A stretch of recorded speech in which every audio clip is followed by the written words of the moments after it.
Listen closely now.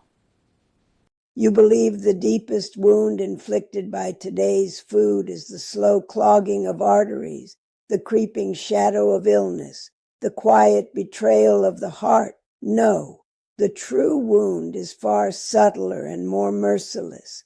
The daily erosion of your own instinct, the deliberate muting of the ancient voice that once told your ancestors what to eat without needing a committee, a study, or a government stamp.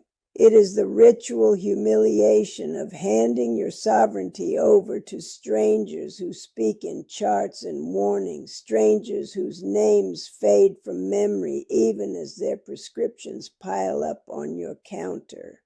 The real crisis is not in your blood vessels. It is in the gradual, almost polite surrender of authority over what enters your body, what sustains your life.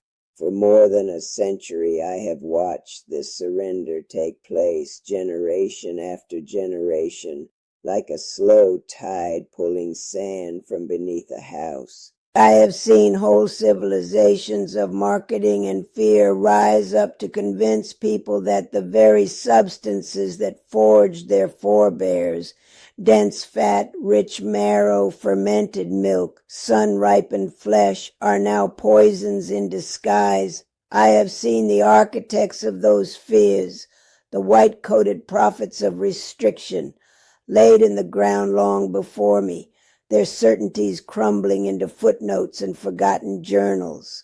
My name is Hattie May. I have walked this earth for 108 years. Every physician who ever warned me away from the foods I loved is gone, every last one. They arrived armed with credentials and statistics, speaking in the calm, absolute tones of men who believed they had solved the mystery of life. Their truths were sponsored, packaged, and sold alongside the very remedies they prescribed. My truth has no sponsor.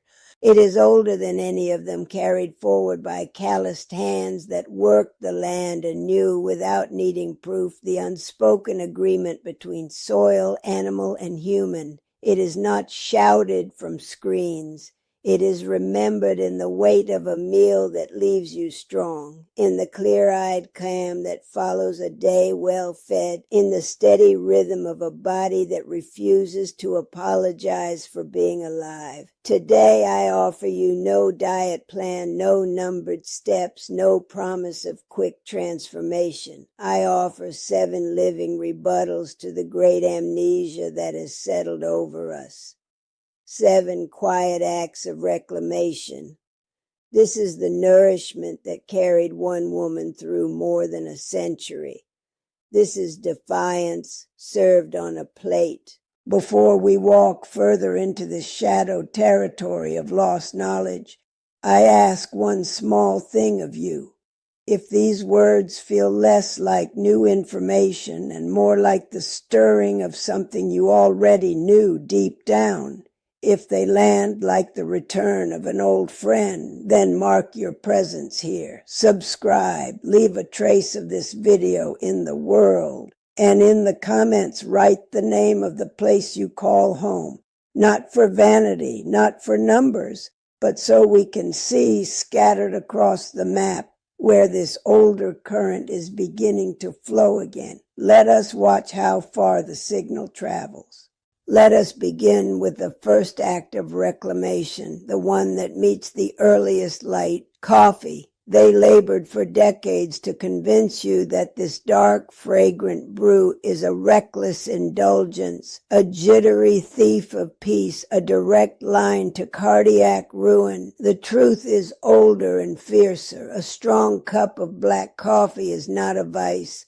It is a declaration. For nearly 100 years I have greeted the day with 1 cup, nothing more, nothing less, brewed strong enough to stand a spoon in. It is not addiction. It is ritual. The rising steam is the body's réveillé, the signal that the long night vigil is ended and the day's watch begins. They reduce the entire experience to a single molecule. caffeine, and warned of its dangers as if the bean were nothing more than a delivery system for nervous agitation. They missed the deeper ceremony. They missed the countless quiet defenders, the antioxidants that move through the blood like silent sentinels, quenching the small fires of oxidation that burn unnoticed every hour of every day. They missed the aroma itself, which is not accidental. No loving intelligence would craft a scent that awakens the soul only to punish its enjoyment. That fragrance is invitation, not warning. The real desecration comes later, when people drown the brew in sugar storms, chemical creams, flavored syrups that taste of plastic and nostalgia. That is the true violence. You coat a tempered blade in sugar until it cannot cut, then blame the blade when it fails you. You feel shaky, bloated, off balance, and you curse the coffee instead of the sacrilege you poured into it. The pure cup, black, bitter, unapologetic, is the first clear note of the day. It is the refusal to begin shrouded in artificial haze. It is the choice to meet the morning with the earth's own sharp honesty. The second reclamation is color made edible. Berries. Not the pale, oversized supermarket imposters, but the small, intense jewels that grow wild or close to it. Blackberries, blueberries, raspberries, the ones that stain everything they touch. The modern error is to treat them as mere healthy snacks, optional treats, harmless substitutes for dessert. The deeper truth is that you are eating concentrated defiance. When I was young, berries were not bought, they were won. You fought thorns for them, came home with purple hands and scratched forearms, mouth dyed like you'd been drinking wine. That color was not decoration. It was proof of battle. The plant pours its fiercest chemistry into those pigments to shield itself from scorching sun and ravenous insects. Polyphenols, anthocyanins, call them what you like, my father simply said. The deeper the color, the stronger the medicine. He was right. When you eat a berry, you are not just eating sugar wrapped in juice. You are absorbing the plant's own survival strategy. Its hard-won armor against the world. That armor becomes yours. It slips into the hidden trenches of your body where silent inflammation wages its endless war, and it fights there on your behalf. The sweetness in a berry is not the naked, frantic rush of refined sugar. It arrives escorted by fiber, by water, by the full chorus of compounds that prevent spike and crash. It delivers its gift and withdraws with grace. Yet people have been taught to fear all sweetness, to view fruit itself with suspicion. So they reach instead for chemical substitutes that fool the tongue while bewildering the liver. They choose the ghost of flavor and reject the living source. The reclamation is simple, a daily handful of real berries eaten slowly, reverently. It is not indulgence. It is alliance with an ancient, colorful intelligence that wants you to thrive. We move now from sunlit thickets to cold, deep water. The third reclamation, fatty fish, salmon that ran wild rivers, sardines packed in their own oil, mackerel gleaming silver and rich. The great misdirection of our time has been to fixate on traces of mercury and industrial toxins, painting the entire ocean as a tainted chalice while ignoring the far greater danger. The absence of what these fish uniquely provide. Your brain is not a circuit board. It is a living, wet organ, almost 2/3 fat, floating in its own dark sea. It requires the precise fluid fats of the deep, EPA, DHA, not as optional supplements, but as the very grammar of calm thought, sharp memory, steady mood. We once called tinned sardines poor folks' food. We were mistaken. They are concentrated wealth. That oil is liquid grace poured over the creaking hinges of the mind. Imagine a rusted gate groaning in the wind. Then imagine clean oil applied, sudden silence, effortless movement. That is what these fats do inside the hidden machinery of emotion and cognition. The slow dimming they label depression, the fog they call cognitive decline, the stubborn forgetting, these are often not moral failings or inevitable sentences. They are the cries of a brain starved of its native fuel, seizing up for lack of lubrication. They warn you of shadows in the water while the lamp inside your skull flickers and dies. I chose the whole fish, oil, and all for a century. At 108, my mind can still wander back 90 years to the taste of warm blackberries straight from the bush. The risk assessment is straightforward. The fourth reclamation is perhaps the most outrageous betrayal of common sense. The whole egg, especially the yolk, that golden dense heart of the matter. For half a century they waged open war on it, branding it a cholesterol bomb, a direct assassin of arteries. They frightened entire generations into discarding the richest part of nature's most perfect food, leaving people to nibble pale, tasteless whites like penitents. It was a masterclass in fear. The truth is that the yolk is not danger. It is bounty. It is a complete cosmos in fragile shell. Inside that liquid sun resides choline, the building block of the neurotransmitter that governs memory, movement, focus. There is lutein and zeaxanthin, quiet guardians of eyesight, filtering the harsh glare of screens and sun. There are proteins and fats and vitamins woven together with such precision that a single egg can spark an entire living creature into existence.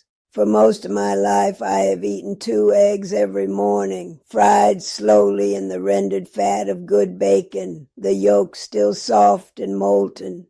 This was not recklessness. It was trust in a design far older and wiser than any committee. My heart continues its steady work. Their theory lies in ruins, another discarded relic. The humiliation was how easily the lie took hold. One simple, frightening story, this part is bad, and millions obeyed, throwing away gold to keep the shell. The reclamation asks only that you receive the egg whole, unbroken as it was intended. Respect its unity. The fifth reclamation will still shock many.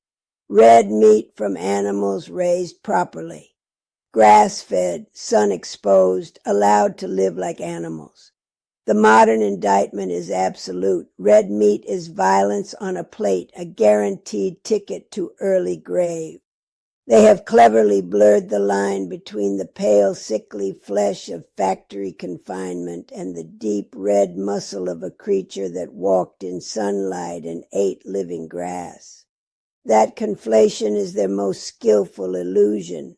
The truth is transference of strength. When you feel frail, when your blood feels thin, when your muscles no longer answer with authority, you are told it is simply age. Often it is starvation disguised as virtue. You eat boneless, skinless chicken breast, protein stripped of context, or processed soy pretending to be meat. You consume the abstract idea of nutrition while rejecting its primal source.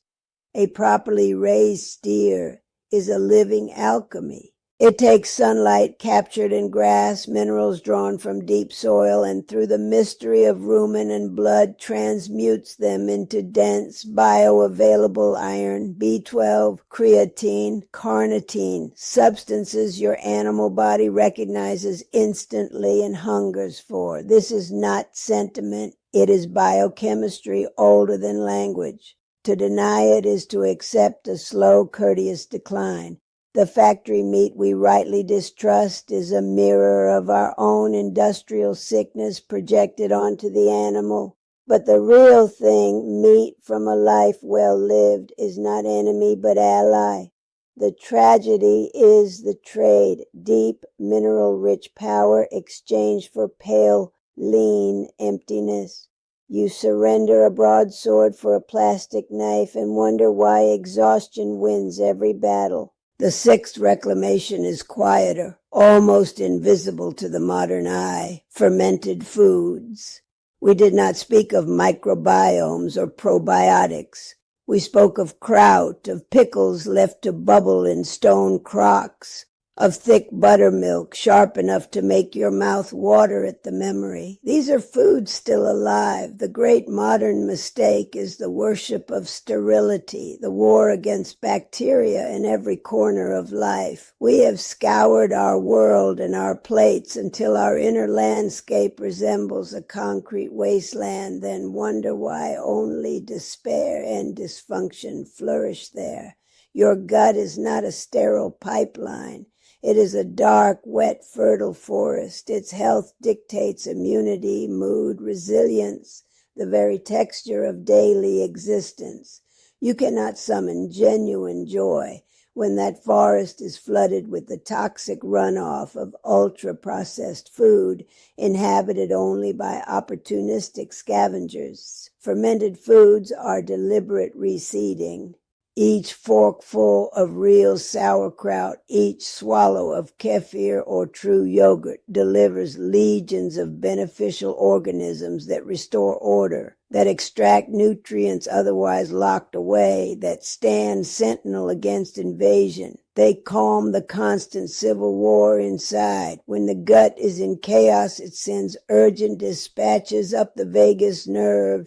Signals that arrive in the brain as anxiety, fog, chronic inflammation. These are often gut feelings first, thoughts second. Fermented food is diplomacy in a troubled realm. It is the quiet restoration of sovereignty to the inner world. A balanced gut is not a clinical achievement. It is the ground from which a good life grows. The seventh and most private reclamation is my small daily heresy, raw cacao, not milk chocolate, not the sweetened bars of childhood comfort. I mean the bitter, unadulterated powder ground from the bean itself. It tastes of deep earth and distant thunder. The modern view lumps all cacao derivatives together as indulgence, as something to feel guilty about. The deeper truth is that you hold in your hand a seed carrying cellular sorcery. Each morning I stir one heaping spoonful into my black coffee. Within that bitterness lives a compound with a name like an ancient spell, pyrroliquinoline, PQQ. Its work is profound. It speaks directly to the mitochondria, those countless tiny engines inside every cell that convert fuel into the electricity of life. With time, those engines can grow fewer, weaker. The fire dims. PQQ is the quiet command. Build new ones. Repair the old. Keep the flame alive. At my age, this is not about a quick rush. It is about tending the deepest fire of existence itself. It is investment rather than borrowing.